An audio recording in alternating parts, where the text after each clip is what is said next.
What do you think of that view?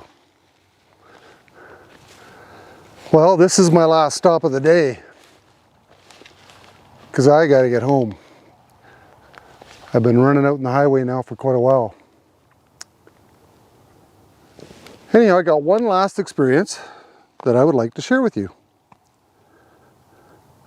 This is about a lady who, well, here, let me start right from the start. Sue Wynn says, all of a sudden, everything looked very odd to me. I looked at my fingers and I could see some of them and others I couldn't. And I thought, am I having a stroke? What is this? What's going on? Sue was 28 years old with a promising career when her first symptoms appeared. After several trips to the emergency room, she got the disturbing news. The ER doc said, I believe there is a 50% chance that you have multiple sclerosis. I just dismissed it. I said, I don't have time for that. This can't possibly be that. I feel fine. She moved on with her life and career. But one night at home with her husband, her symptoms erupted. I was sitting watching the evening news with Jeff, and Jeff has a tendency to like to jiggle his foot. And so I said, Jeff, stop jiggling. And he said, I'm not. But you are. And I was going like this. My head was shaking, and then it started to increase and grew progressively worse. And I was scared to death because I didn't know what was happening, and I just couldn't stop it. It just kept going on. Her family doctor confirmed her worst fears. She said, I think this is MS.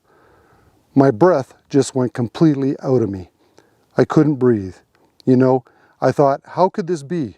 What? How can this be? My whole life was flashing before my eyes, and she's just saying that everything in front of me is gone. Wow. Sue's husband, Jeff, was deeply affected by the diagnosis. A complete darkness had entered into our lives, a complete depression. Her neurologist found lesions on Sue's brain and immediately started treatment for multiple sclerosis. Her condition deteriorated quickly. Within a few months, she was forced to retire on disability. It was just continuing on with this relentless attack. There was no helpful branch to grab onto. I couldn't slow it down. The tremor started in April, and by August, I needed forearm crutches to walk. Jeff watched as Sue's health deteriorated. I was losing her, he says. Sue joined an MS support group to cope with the disease. She made friends with a woman who invited her and Jeff to attend her church. We were skeptical at first. I was New Age, Buddhism, Hinduism, all that mixed together. And Jeff is an atheist. So what are we doing sitting down in a pew?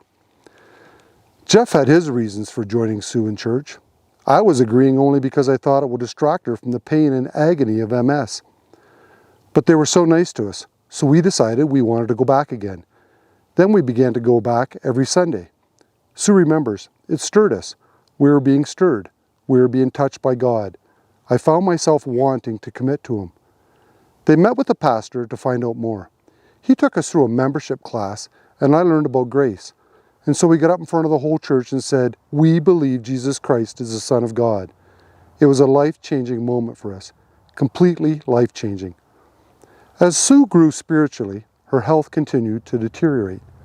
The doctors were out of options and offered her chemotherapy in an attempt to slow down the disease. I got so sick, I just said to Jeff, I can't. I don't think I can do this anymore. I really want to stop.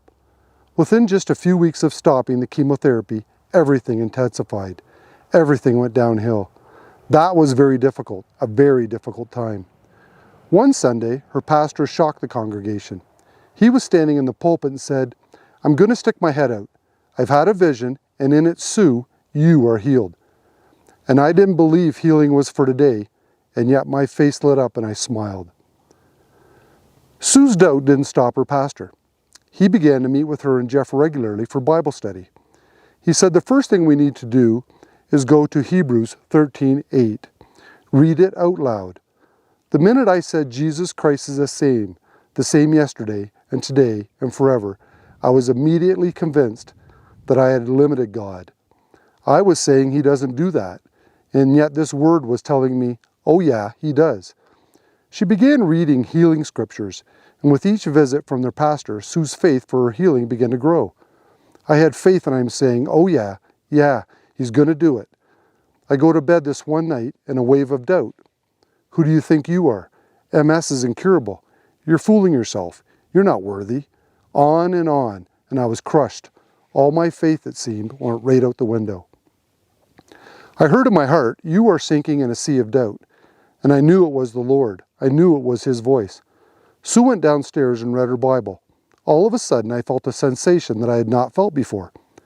I had felt maybe tiny little touches, but nothing like this.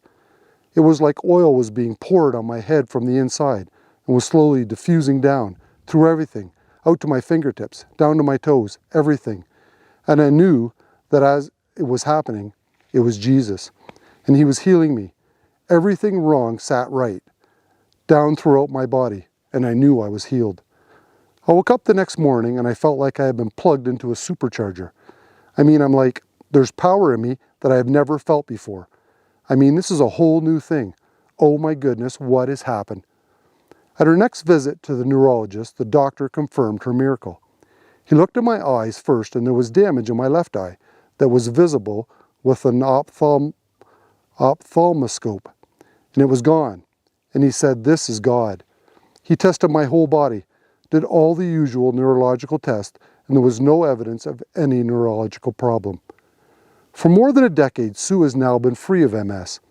She and Jeff have started a ministry using her miracle to share Jesus with others. What I really want is for others to know him intimately.